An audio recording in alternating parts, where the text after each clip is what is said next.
Hello, and thank you for joining us on our Creative Cloud Adobe Guide and Walkthrough. Right now we're starting things off with Adobe Photoshop. We're in CS6 right now. We have Adobe programs on campus at SIU. We also have, I urge students to also pick up the Creative Cloud for themselves. Right now I'm working in CS6. It's got a lot of great tools, just the Creative Cloud has additional tools that we'll go over down the road. Right now we're going to go over a project that we'd normally work on one of the classes. You can see here, this is just one of the slides that I worked on, and you're able to easily put your project in what I consider layers. And this is the layer panel right over here. You'll see layers.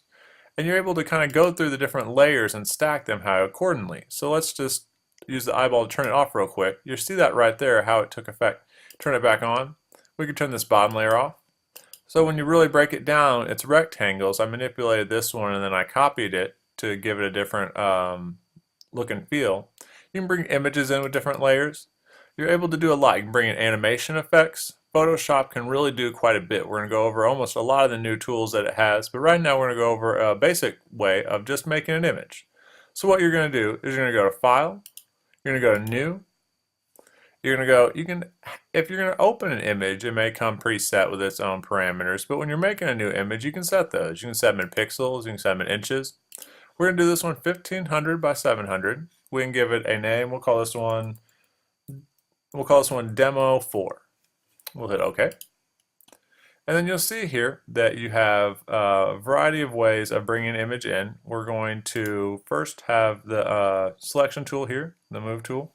We're going to go to File, we're going to hit Place. Whenever you're bringing an image in, you're using Place.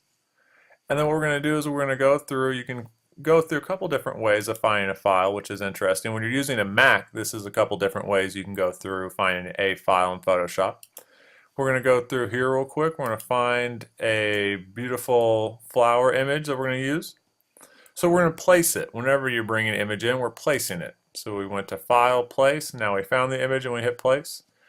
This is an excellent example of when an image doesn't fit. Let's say we're working in a print magazine, they say we have to have specifically this size image created. This is an instance whenever we place an image in a file and it doesn't really fit the specific parameters. So what you want to do is you want to increase a size or sometimes decrease the size of an image, but you're going to want to do that proportionally. And I want to urge and stress, whenever you're working, you're going to want to proportionally move an image or increase it, decrease it at times. So you're going to hit Shift. You're going to hold Shift down in the corner. Whenever you're in a corner, you can hold down the mouse now, and you're going to move your image to either increase or decrease. We're increasing now. So you're going to hold that down. You can go to another corner, holding Shift, starting to hold Shift. Now I'm holding the mouse, and I'm going to move. And you're going to see that that proportionally moves the image that you're going to need. You can double click on the image whenever you have it increased or whenever you have it looking the way you need it to.